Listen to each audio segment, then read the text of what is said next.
ओम साई 17 फरवरी 1912।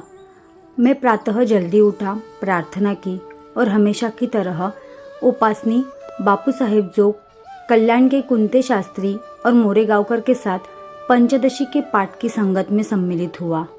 आज हमने तीसरा अध्याय पूरा किया। हमने साईं महाराज के बाहर जाते हुए और जब वे लौटे तब दर्शन किए। वे अत्यंत प्रसन्न चित्त थे और ठिठोली कर रहे थे। दोपहर की आरती हमेशा की तरह संपन्न हुई और उसके बाद हमने भोजन किया। श्रीमान दीक्षित अपने पुत्र के मुंज यानी मुंडन के लिए नागपुर जाना चाहते हैं। वे चाहते हैं कि इसके लिए वे ज़्यादा से ज़्यादा लोगों को साथ ले जाए, परंतु सब कुछ इस बात पर निर्भर करता है कि साईं महाराज क्या आदेश देते हैं। दोपहर को दीक्षित की रामायण हुई और हमने अपनी परमामृत की संगत में अच्छी प्रगति की। बाद में साईं महाराज की सैर के समय हमने उनके दर्शन किए। फिर वाड़ा आरती और सेज आरती हुई। सेज आरती में मेरे हाथ बड़ा पंखा आया। हमारे वापस आने के बाद कल्याण के कुंते शास्त्री ने कीर्तन किया। उन्होंने उत्तर ग्रोहन की कहानी सुनाई। वह एक बूढ़े व्यक्ति है और उनकी आयु जो कि लगभग 80 वर्ष है। उनको देखते हुए उनकी सहन शक्ति, जोश और अन्य गुण काबिले तारीफ और विलक्षण है। दीक्षित की रामायण और भीष्म के भजन भी हुए। 18 फरवरी 1912। माधवराव देशपांडे ने प्रातः मुझे उठाया और प्रार्थना के बाद मैं काकड़ आरती में सम्मिलित हुआ। साईं साहिब शांत थे और हमेशा की तरह उन्होंने जिन कटु शब्दों का प्रयोग किया वह भी कोमल थे। श्रीमान दीक्षित अपने पुत्र के जनेऊ संस्कार के लिए नागपुर जाना चाहते हैं। उन्होंने साईं महाराज से मुझे साथ ले जाने के लिए पूछा और उन्हें अस्पष्ट जवाब मिला। मुझे लगभग पक्का लगा कि मुझे जाने की अनुमति नहीं मिलेगी। मेरी पत्नी जाने के लिए अत्यधिक उत्सुक है। जब मैं उपासनी शास्त्री, बापू साहेब जोग और अन्य लोगों के साथ पंचदशी के पाठ की संगत में बैठा था, तब नाना साहेब चांदोलकर आए और श्रीमान दीक्षित के साथ बैठे। मैं उनसे तब मिला जब मैं संगत के बाद साईं साहिब के दर्शन के लिए गया। साईं साहिब उनसे सामान्य तरीके से तेली, वामन तात्या और अप्पा कोते के बारे में बात कर रहे थे। दोपहर की आरती हमेशा की तरह संपन्न हुई, सिवाय इसके कि उसके समाप्त होते होते साईं बाबा थोड़े अधीर दिखाई दिए और उन्होंने लोगों को जल्दी चले जाने को कहा। मैंने श्रीमान दीक्षित और नाना साहेब चांदोलकर के साथ भोजन किया और नाना साहेब को कहा कि वह उस वार्तालाप को पुनः आगे बढ़ाए जो तब छूट गया था जब वे थोड़ी अवधि के लिए यहाँ आए थे। उन्होंने कहा कि विषय वस्तु साईं बाबा के हाथ में ही थी।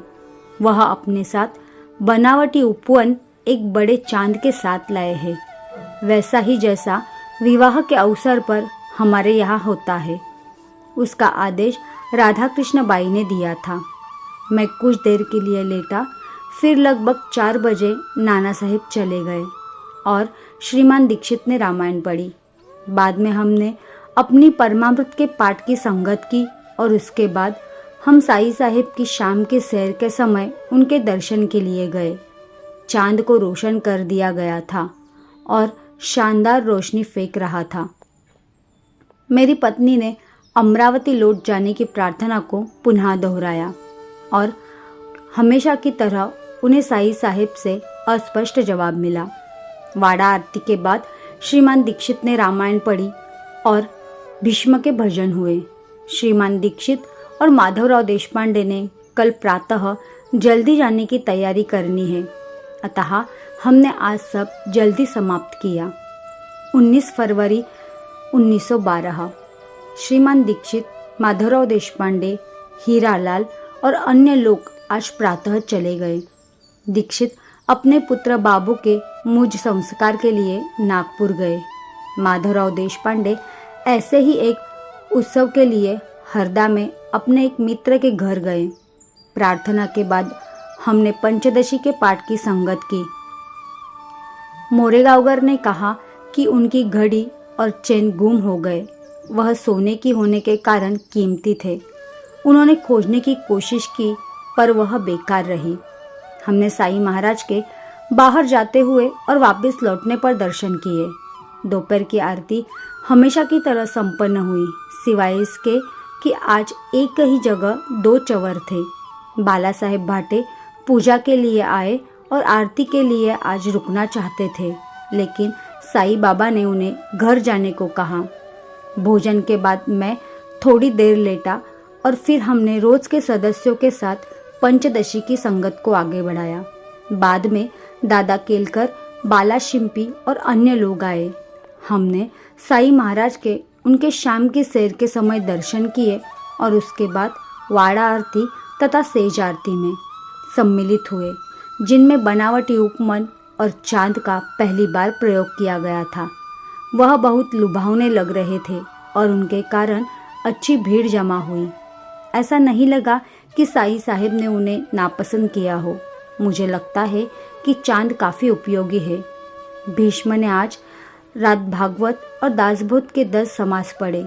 श्रीमान नाटेकर उर्फ हमसा ने आज मुझे लिखा है कि मुझे इस माह के अंत तक अमरावती लौट जाना चाहिए।